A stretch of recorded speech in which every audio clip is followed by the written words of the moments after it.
Today's Maverick Minute is about interchange fees. In most cases, they are the single largest expense that you'll have to pay when accepting a customer's credit or debit card. Understanding what they are and how they work might be giving you a headache. So we'll explain that for you.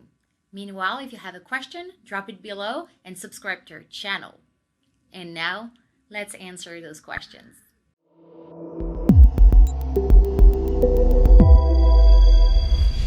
Every single credit or debit card transaction involves several business entities, and they all want their cut in exchange for their services. Interchange fees are also referred to as interchange reimbursement fees. They are initially collected by the credit card association that sponsor your customer's card. They are paid to the issuing bank, which is the financial institution that sponsors your customer's credit card. That kind of sounds the same, right? This is where it can get tricky. See, Discover and American Express function as both the sponsoring credit card association and the issuing bank.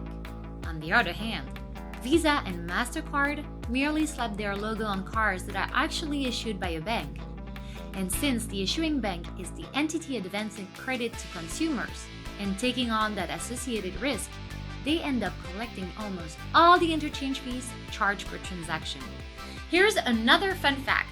All 4 credit card associations publish their own interchange rate schedules that cover every possible type of transaction you could encounter.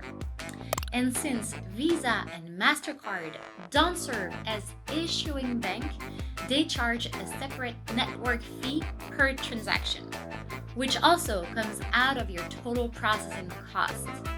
They're pretty small though, around 0.05%, and aren't considered part of the interchange fee.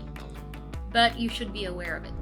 What's important for you to understand is that while you'll have to pay the interchange on every single credit or debit card transaction, it's only part of your total cost for processing.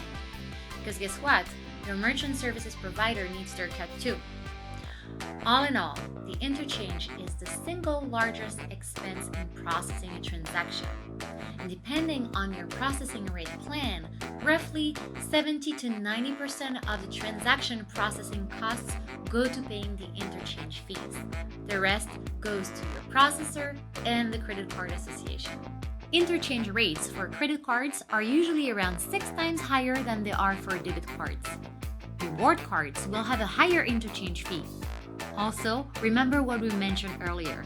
Each credit card brand has their own fee schedule. Since credit card processors still have to pay the interchange fee and still charge for their services, they've come up with ways to pass those costs on to you. Note that when discussing a processing rate plan, they often refer to cost they pay as a wholesale rate. This is essentially the same as the interchange fee. Processing rate plans generally follow one of 2 approaches, either through a pass-through method found in Interchange Plus and subscription pricing plans, or through a blended strategy found in flat rate and tiered pricing plans. For a full breakdown on these pricing structures, I recommend you to check out our website. Now be careful if a sales representative from a merchant account service provider offers you a discount on the standard published interchange rates. The only way for you to eliminate or reduce the interchange costs is by passing them on to your customers, which is a whole other can of worms. But for now, you're done with the headaches. And if you're ready to dive into numbers, go click the link below and see you next week. Check our playlist for more credit card processing and small business tips.